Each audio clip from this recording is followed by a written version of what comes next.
So we had a quick conversation this morning, and Eric Perron, we regard him as a wealth of knowledge. He's really connected in the community. He's just this incredible person that is informed in everything, and he wants to share something with you regarding your credit cards and things like that. All right, Eric, go ahead, my friend. Quite the intro. Thank you. So, all right. So yeah, so we went over a few things. So in essence, what it is that the skimmers and scammers of your debit card, credit card, whether it be Visa, MasterCard, is getting worse and worse. So what they're doing is they're doing various ways of skimming your personal information, your security codes, your pass keys, and everything else. So they're doing it as much as you go to any store. Don't Doesn't even matter what the store is. Could be a grocery store, could be a Walmart, could be a gas station, could be a convenience store. It literally can be at any store. And what's happening is that they are installing skimmers, which are essentially a digital reader that goes on top of any machine that you tap your card on or that you slide your card in magnetically with the magnetic strip and that little computer chip. So what's happening is you will not see it because the way they've developed it, it's not just some guy out of his garage that's doing it. It's organized crime, and they're making these skimmers look exactly like the keypads and the skimmers, the tap areas of the machines that you're going and using in a retail space. So you'll never know of it. The only way to find out is to literally tag and pull on the machine a little bit and see if there's any wiggle room. And if there is wiggle room, you'll see that there was probably a two-way tape that was used to put it on. It literally looks like the same machine. Anyway, having said that, what they can do is that when you tap, it's usually about $250 is the maximum amount, but when you tap with your debit card, they can then take all of the information from your debit card. Your transaction will still go through as normal because that information still continues for the purchase, but they have now skimmed your information. And so then what happens is that they install little cameras, and then that camera is set up they can be set up at an ATM machine, just so you know, like an ATM machine has these skimmers as well. So don't think that every ATM machine is working perfectly as well. They'll install a small little camera, and that camera will then detect and look at what your PIN code is to follow your fingers. So, having said that, now they have your PIN. Now they have skimmed all the information of your card. At the end of the day, they just take this little skimmer away with the two-way tape or a magnet. They take it away, they put it in their computer system, and now they have 100, 200, 300 cards. They have the video, and then now they completely will be able to get in and replicate your card, and then they'll go use it and make a whole bunch of different cards, and then people will go out and spend that money. So, what's the way around it? So the way around it is first and foremost, never ever ever use your Interact card for anything whatsoever.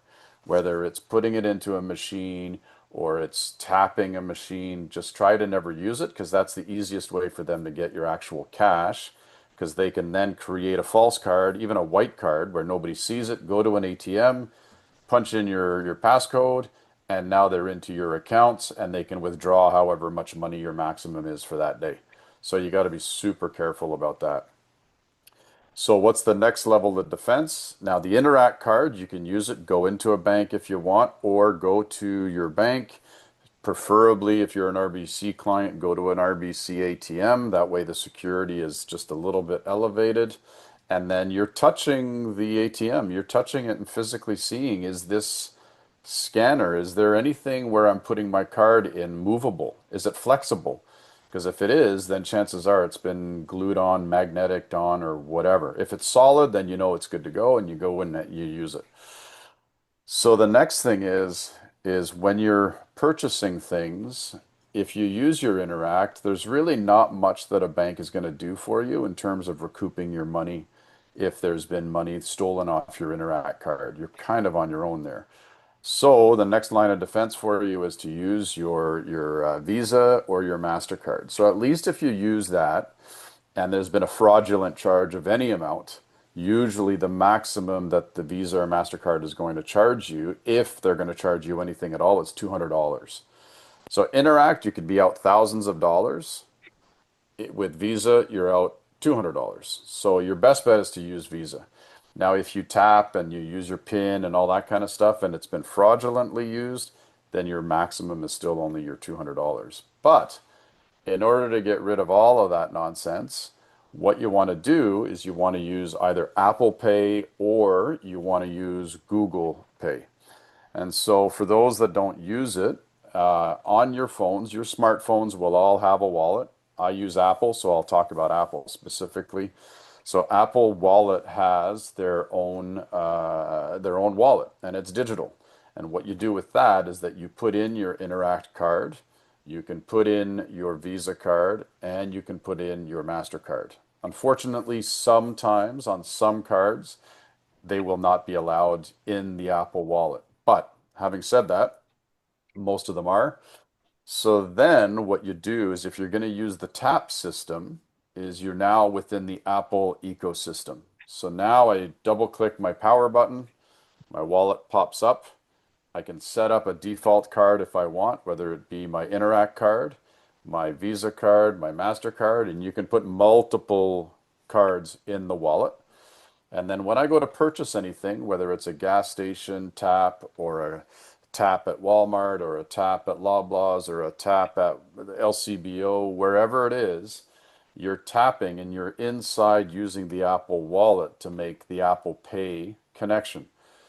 So what's happening is you are saying to Apple Pay, I want to make this purchase. But what's happening, which we don't see, is in the background, all of that information stops with Apple.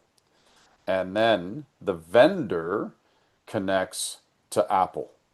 So the vendor is getting authorization and payment directly from Apple. So if you tap on a fraudulent machine, all they're getting is Apple's authorization. They're not seeing that it's an Eric Perron purchase with a Visa with the number X amount and with the expiry, whatever. They're not seeing that because only Apple gets to see that. And they obviously update their security on a, minute by minute basis whenever is needed. So that's the line of defense. Your first line of defense is go into Apple Pay, set up your cards, and that's where you're using your tap. Oh, And then after that, if you're not using Apple Pay or Google Pay, then always use your credit cards. And within Apple Pay, by the way, I only use my Visa or my MasterCard. Uh, that's just the first and foremost. And then from there, worst case, if you're not using that, then you can use your tap cards, but only use a credit card. Never tap with a debit card ever. A lot of people say, "Oh, you shouldn't use your credit card because if you're running a balance, you're going." Well, the smart thing is figure out how a way to not carry a balance on the card that you are using for tap, right? Like you got to make sure that you're not carrying a balance because then it defeats all the purpose of doing all of this. So you got to pay off that balance at the end of the month. And that's it. Yeah, Sam. quick question. Just want to make sure the lingo here.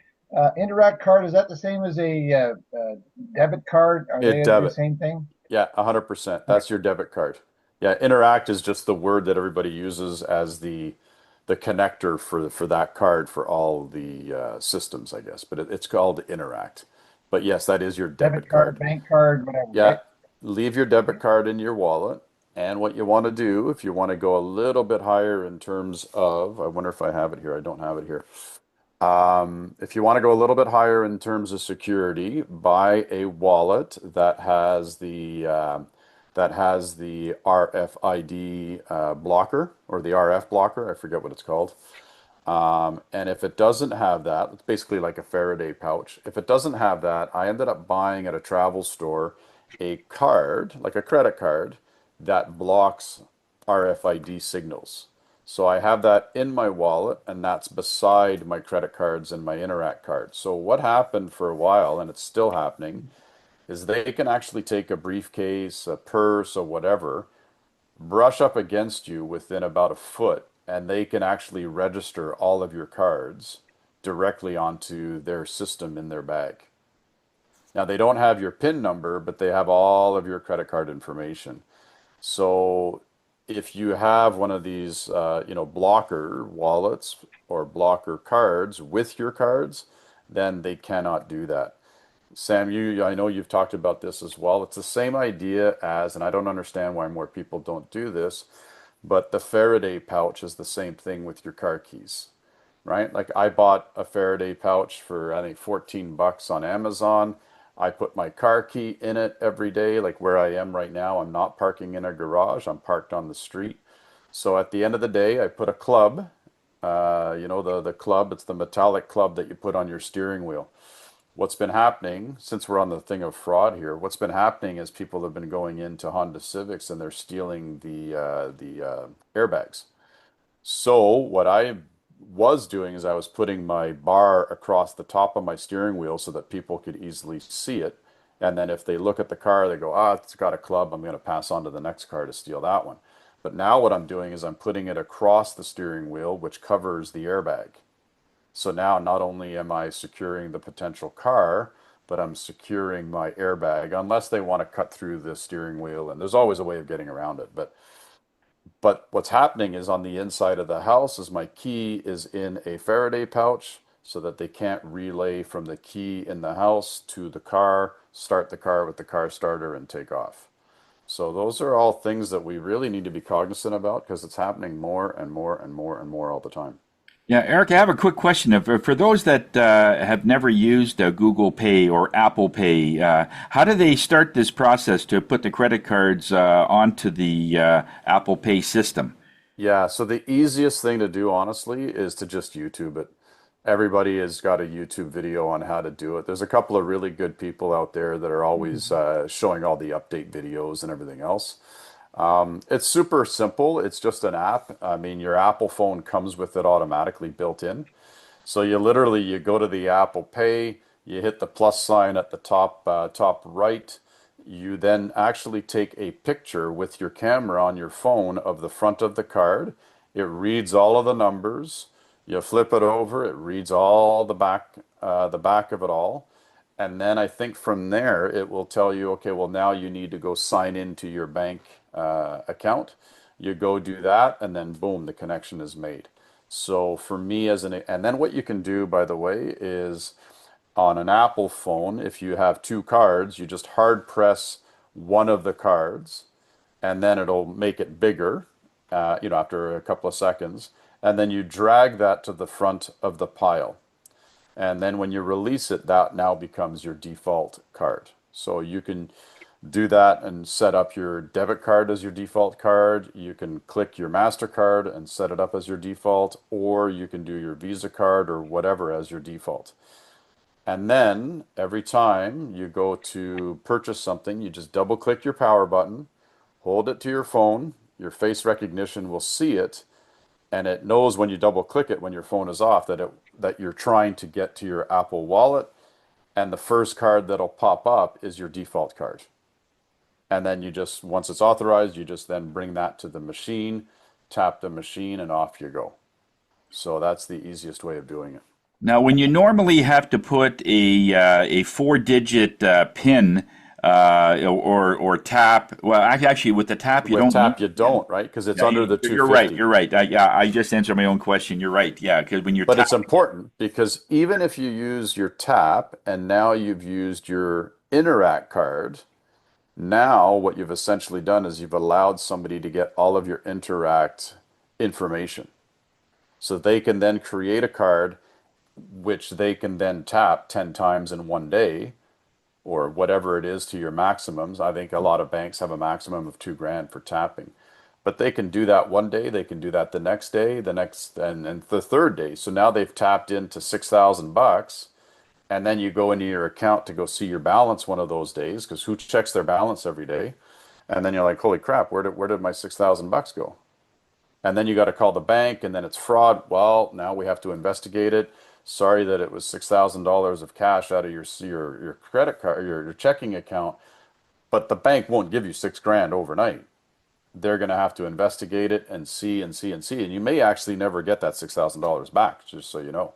Yeah, So if it's Interact, yeah. if you do it with your Visa card, then automatically they will only charge you a maximum of $200, and that $6,000 will be written off on the credit card, but you'll only be out $200.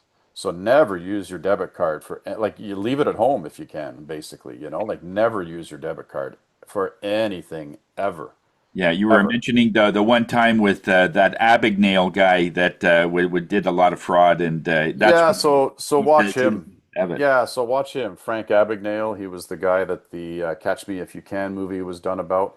I got lucky enough when he was filming the movie and whatever count he was working with Spielberg with the movie. I got to see him for an hour and a half here in Ottawa at a presentation, and he was basically telling us his life story. And yeah, it was ridiculous. It was absolutely insane. So Yeah. never use your debit card for absolutely anything. Doesn't matter what you think it's justified, it's just not. It's the worst case of fraud you can possibly have. Okay. Thank you very Yeah, much, Norm? Eric. That Sorry, I think Norm had a question. What was that, that Norm? was Yeah, so I use my debit card, tap it and it says declined. And then I learned that you've got to put it into the machine. But then I'll No, check it. no, no, no. If you're tapping, if it's under 250, then it won't be declined. If it's over 250, it'll get declined right away. No, no, even like $10, $20, it'll say declined. Well, that you might have it at the bank where it's set up that it will not tap. No, it'll tap sometimes, but it depends on the store. It says decline, and then I'm talking to the store thing, says on my screen, it says insert card, but on the screen that I see, it just says declined. Yeah, Geez, so no, I to have me wondered. right away, and I don't know what store you're going to, but to me that sounds hokey right away. So if you have a tap accessibility and the tap's not working, but they want you to put your card in, yeah, that's then something you wrong have with to that. put in your PIN. Yep. That's like a no-brainer right there. That's like, no, oh geez, our tap isn't working. Why don't you put your card in and put your PIN in too? Like, to me, that's fraud right away. I wouldn't do it. I'd figure out another way of doing it. Or do not use your debit card and use your Visa card. Yeah, now what about the TD uh debit Visa? Is that just another form of That is Interac? essentially the That's same a way. loadable What it card. is, well, no, it's a little bit different. What it is the debit Visa card is a debit card. A debit card, like Sam mentioned earlier, runs through the Interact system. A Visa card runs through a credit card system, right? So when you have a debit card that's not Interact, it's debit Visa, it means that you have access to your debit account through the Visa system. Make sense? So Yeah, now so you're a still debit using a Visa debit is card, fine. but you're using it through a Visa system. And so the scary thing about that is you're still using your debit card. You're just using it through a different routing system, which is the Visa routing system versus the Interact routing system. But it's not So a you're credit still, card, really. it is absolutely not a credit card, is it? It's still, it's in the name. It's a debit card used through Visa. So Okay, if you go so to a it's still website not and secure. pardon me? It's still not secure. 100% not secure. God, No, no, no. no. I think that's Always, the always, worst. always use your credit card. So find a credit card where you know that you have some to be able to use. You're getting a dividend back. Like, I've got the Costco card as an example. So every purchase I make, I get 2% back, percent back on the gas that I buy from Costco. And then I get 2% on those purchases. So I use that.